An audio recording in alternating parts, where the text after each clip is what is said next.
Hey guys, this is Denise. I am here with Mr. Travis, and we're going to talk about the book from Darren Hardy, The Compound Effect.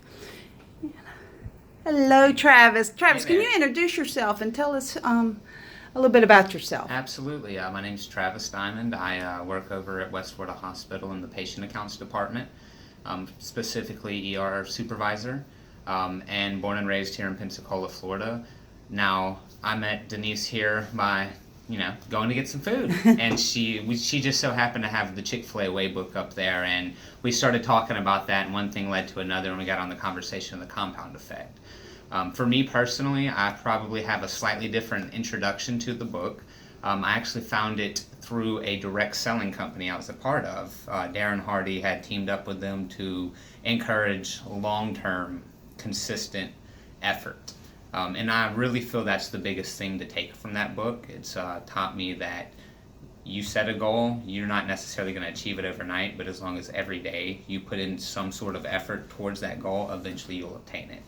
And I try with my staff to encourage them. In fact, I strongly encourage all my new hires to read The Compound Effect because, again, it is all about long-term results, not short-term results. As far as just reading it through or just sitting down with it, I read it through the first time, and I also have the audiobook of it. So for about 6 months, every time I was in my vehicle, I was listening to some portion of the Compound Effect, as, again, it was connected to the direct selling company I was with.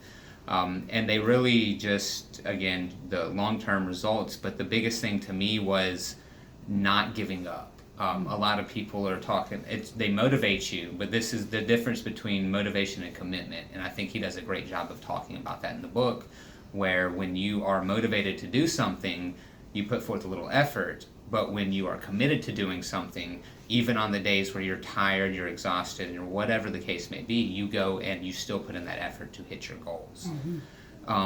Excuse me. It's as far as me being a lifelong learner, absolutely. I'm a firm believer if you're not growing, you're shrinking in any, be that working out, with your diet, with your education, whatever the case may be. In fact, growing up, I was very concerned at the fact that the library didn't have a section on how to be a better person.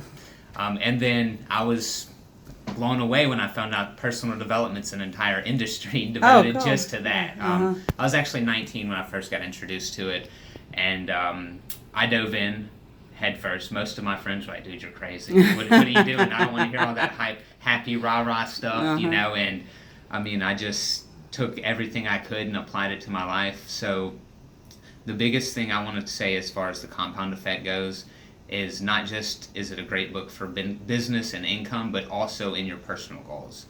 I know you had mentioned some people were doing marathons. Actually, when I first started with this company 3 years ago, I was going to do my first half marathon. So I went from no cardio, like I would start panting doing anything, to running 5, 10, 15 miles a day, depending on what part of the training I was in. When I went to training for this job, I was running on the treadmill and I got a stress fracture in my foot. So I was unable to actually run the marathon. And it hit me pretty hard because that had been all I focused on for like 4 months.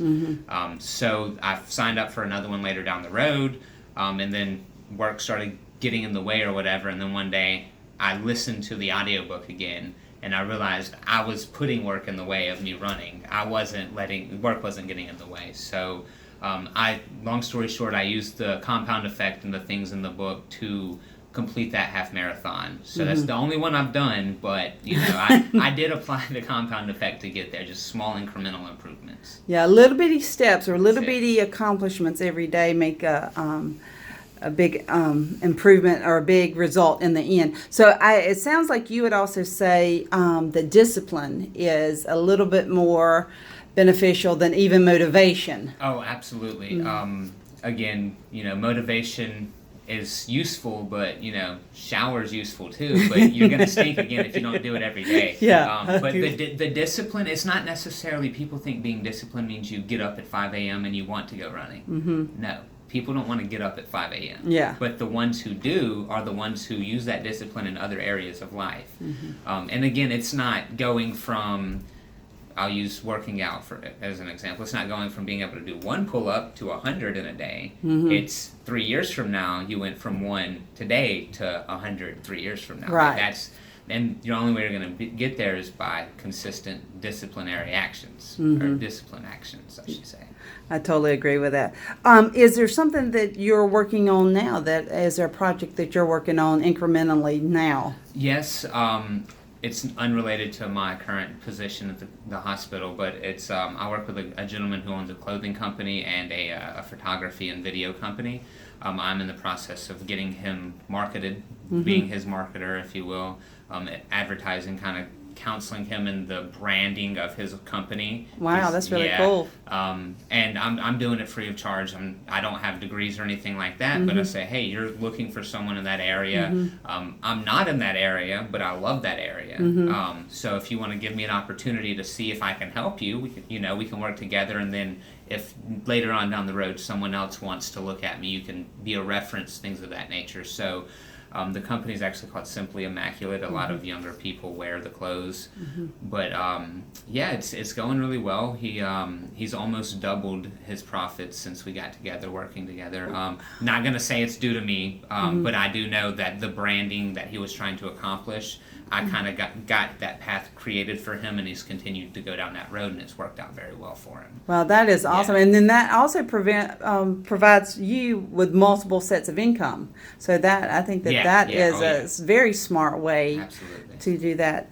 Can I ask you your age? Do you mind sharing that? No, not at all. Okay. I am 25. In fact, I'll be 26 in just a few days. That is Yeah. incredible. You have accomplished quite a good bit.